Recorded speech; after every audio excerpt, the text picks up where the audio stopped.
جاری رہیں. پھر ساتھ ہی ساتھ ایک بات بڑے غور کرنے کی ہے کہ امریکی صدر کے سٹیٹمنٹ میں جو برگن اسٹاک کا ڈیکلریشن ہے جو امریکہ اور ایران کے بعد کے ٹیکنیکل نوعیت مذاکرات کے بعد ہوا, اس کے بارے میں بھی کوئی بات نہیں کی گئی. یعنی کہ جو ایم او یو کی امپلیمنٹیشن کا فیز ہے وہ ابھی جاری ہے. اب دیکھنا یہ ہے کہ پاکستان اور قطر کس طریقے سے انوائٹ کرتے ہیں امریکہ اور ایران کو جو ٹیکنیکل نوعیت کے مذاکرات کا اگلا مرحلہ ہے, کیونکہ ایک مرحلہ ہو چکا ہے اور اس کا دوسرا مرحلہ ہونا ہے. اس کے لیے پاکستان کے وینیو کے اوپر بہت ساری بات ہو رہی ہے, کوشش کی جا رہی ہے کہ رواں ماہ کے تیسرے ہفتے میں اسلام آباد میں وہ منعقد کی جائے. گو کہ اس سارے ماحول میں اس کا امکان ذرا مشکل ہوا ہے, لیکن جو انڈیکیٹرز ہیں وہ یہ بتا رہے ہیں کہ دونوں فریقین بات کرنا چاہتے ہیں اور وہ ان مذاکرات کو جو آگے بھی لے کے جانا چاہتے ہیں. لیکن ایٹ دی سیم ٹائم امریکہ کے جو صدر ہیں وہ اپنی کانسٹیچوئنسی, یعنی کہ ان کی کانسٹیچوئنسی امریکہ کے عوام ہے جہاں پر بہت زیادہ تنقید ان کے بارے میں ہوئی ہے, اور ایٹ دی سیم ٹائم اسرائیل جو کہ ان کا ایک پرانا ایلائی رہا ہے, تو وہاں پر بھی اس بات کو اچھا نہیں تصور کیا گیا.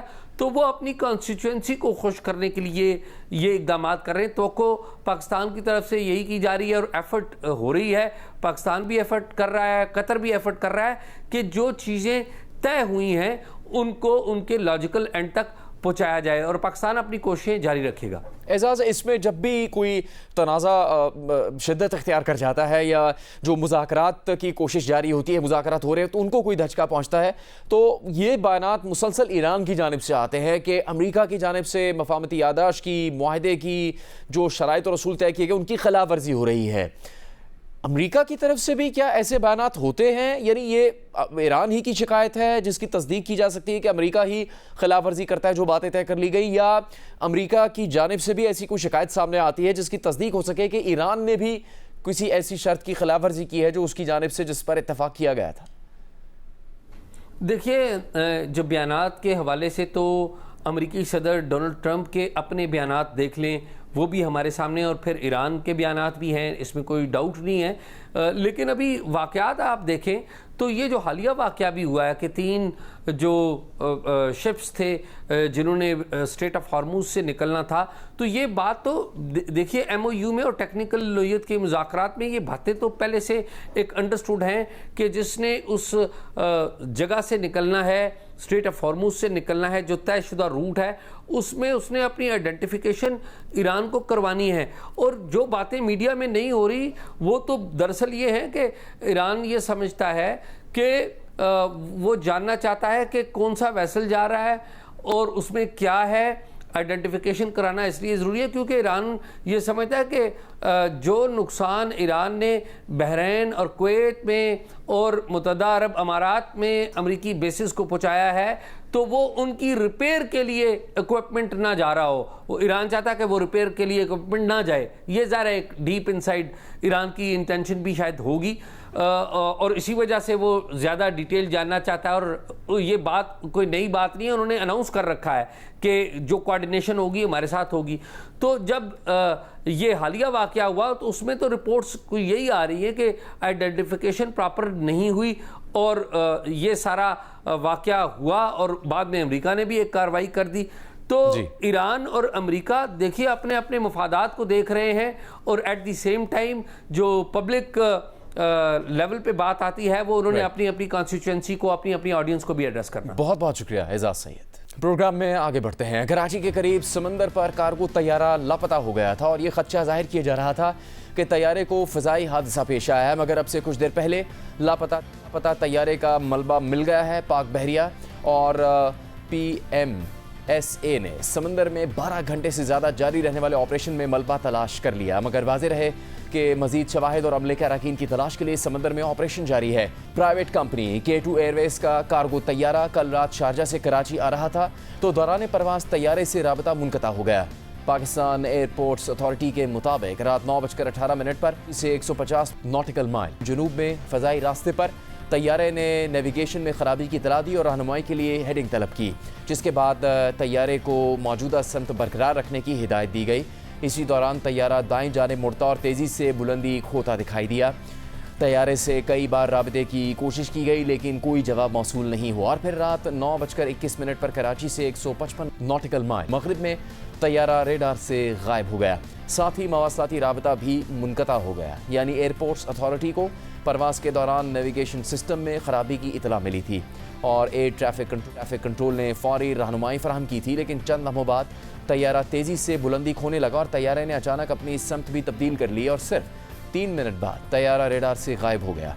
جیو نیوز کے نمائندے طارق ابوالحسن سے بات کرتے ہوئے ایئر ٹریفک کنٹرولر نے بتایا کہ پائلٹ کی جانب سے کوئی مے ڈے کال بھی موصول نہیں ہوئی۔ فلائٹ ریڈار 24 جو ایک عالمی فلائٹ ٹریکنگ سروس ہے اور پرواز کرنے والے طیاروں کی ریئل ٹائم نقل و حرکت بتاتی ہے، اس نے بتایا کہ ٹریکنگ ڈیٹا سے معلوم ہوتا ہے کہ طیارہ 1 منٹ سے بھی کم وقت میں تقریباً 5000 فٹ نیچے آ گیا اور اس کے بعد صرف 30 سیکنڈ میں طیارہ دوبارہ تقریباً 6000 فٹ اوپر چلا گیا، لیکن اس کے فوراً بعد طیارہ 36550 فٹ کی بلندی سے اچانک تیزی سے نیچے گرنا شروع ہو گیا۔ ڈیٹا کے مطابق طیارہ سمندر کی سطح سے صرف 1100 فٹ کی بلندی پر تھا۔ اس وقت طیارے کے نیچے آنے کی رفتار -22400 فٹ فی منٹ ریکارڈ کی گئی۔ خبر رساں ادارے رائٹرز کے مطابق ماہرین کا کہنا ہے کہ طیارے کا اتنی تیز رفتاری سے نیچے آنا انتہائی غیر معمولی اور تشویشناک صورتحال کی نشاندہی کرتا ہے۔ طیارے میں عملے کے 5 افراد سوار تھے، جن میں pilot, first officer, flight engineer اور 2 ایئر کرافٹ انجینئر شامل ہیں۔ اس افسوسناک واقعے کے بعد سرچ اینڈ ریسکیو آپریشن شروع کیا گیا اور اب سے کچھ دیر پہلے طیارے کا ملبہ ملا ہے۔ مزید کیا کچھ سامنے آیا ہے ہم بات کریں گے، اس کے لیے جیو نیوز کے نمائندے طارق ابوالحسن سے جو ایویشن سے متعلق معاملات کو مسلسل کور کرتے ہیں۔ طارق ابوالحسن، اس علاقے میں، اس ریجن میں، اس خطے میں عام طور پر شاذ و نادر ایسے واقعات ہوتے ہیں جس میں کارگو طیارے کو حادثہ ہو، خاص طور پر بحیرہ عرب میں۔ کیا اب تک سامنے آ سکی ہے تفصیل جس سے کچھ واضح طور پر پتہ لگ سکے کہ آخر کن حالات کا سامنا کرنا پڑا اس طیارے کو جو اس کے حادثے کی وجہ بنے، جو اب تک معلومات سامنے آئی ہیں؟ جی، ہماری جو ایویشن ماہرین سے بات ہوئی ہے تو کوئی چیز ابھی تک مصدقہ طور پر ہم نہیں کہہ سکتے، اس لیے کہ باقاعدہ طور پر انویسٹیگیشن شروع نہیں ہو سکی ہے۔ آج شام طیارے کا ملبہ ملا ہے، لیکن یہ ملبہ اتنا کافی نہیں ہے کہ اس کی بنیاد کے اوپر کوئی باقاعدہ انویسٹیگیشن شروع کی جا سکے، تو اس لیے ہم حتمی طور پر تو یہ نہیں کہہ سکتے کہ طیارے کے ساتھ کیا معاملہ پیش آیا ہے، لیکن جو اطلاعات اب تک ہیں اور جو مختلف جو ذرائع ابلاغ ہیں ان کے ذریعے جو اطلاعات پہنچی ہے اور فلائٹ ڈیٹا ریکارڈر کے ذریعے جو جہاز کا فلائٹ پاتھ کو دیکھا گیا ہے، تو اس میں جو ہے بہت زیادہ غیر معمولی چیزیں جو ہے وہ نوٹ کی گئی ہیں، اور اس میں جو سب سے اہم چیز بتائی گئی ہے وہ یہ کہ طیارہ اپنے مقررہ روٹ کے اوپر پرواز کر رہا تھا اور کراچی سے تقریباً 300 ناٹیکل مائل تک طیارے کو کوئی پرابلم نہیں تھی، اور اچانک طیارے نے نیویگیشن آلات میں خرابی کی اطلاع دی، اور یہ کوئی بہت بڑا مسئلہ نہیں ہوتا ہے۔ متبادل سسٹم طیارے کے اندر موجود ہوتے ہیں جس کے ذریعے ایئر ٹریفک کنٹرولر طیارے کی رہنمائی کر سکتے ہیں، اور ایئر ٹریفک کنٹرولر نے یہی طریقہ اختیار کیا تھا، لیکن اس کے بعد اچانک جو ہے 3 منٹ کے اندر طیارے کا ہر قسم کا رابطہ بیک وقت منقطع ہو جاتا ہے، اور اس کے بعد جو ہے وہ طیارہ تیزی سے سمندر کی طرف جو ہے وہ جاتا ہوا دکھتا ہے۔ یہ بات ایویشن ماہرین کے نزدیک خاصی حیرت انگیز ہے کہ طیارہ بالکل ایک بلندی سے گرتے ہوئے پتھر کی طرح نیچے آیا ہے، اور اب یہ کیونکہ واضح ہو گیا کہ وہ سمندر میں گرا ہے، تو یہ صورتحال اس بات کی جو ہے وہ نشاندہی کرتی ہے کہ کیا طیارہ ایک سے زیادہ فنی خرابیوں کا شکار ہوا تھا، اور جہاز کا جو میکینیکل سسٹم ہے کیا وہ بھی بیک وقت فیل ہو گیا تھا، اور اس بات کا بھی خدشہ ظاہر کیا جا رہا ہے کہ کیا کوئی بیرونی آبجیکٹ تھا جو کہ طیارے سے ٹکرایا ہے اور اس کے بعد جو ہے وہ طیارہ تیزی سے زمین کی طرف آیا ہے۔ یہ بات بھی بہت غیر معمولی ہے کہ جس وقت طیارہ کسی مشکل صورتحال سے دوچار ہوتا ہے تو پائلٹ ایک آخری پیغام کے طور پر مے ڈے کال ضرور دیتے ہیں، لیکن اس واقعے میں ہم دیکھتے ہیں، اس طیارے کے معاملے میں دیکھتے ہیں کہ پائلٹس نے مے ڈے کال بھی نہیں دی ہے، تو یہ ایک بہت سنجیدہ نوعیت کا معاملہ ہے کہ آخر طیارے کے ساتھ ایسا کیا واقعہ پیش آیا اور اتنی اچانک کیا چیز ہوئی ہے کہ پائلٹس کو کسی چیز کی بھی مہلت نہیں مل سکی ہے۔ جی طارق، کیا اس کمپنی کے کارگو طیاروں کے لیے یہ معمول کا روٹ ہے؟ ان کے طیارے اس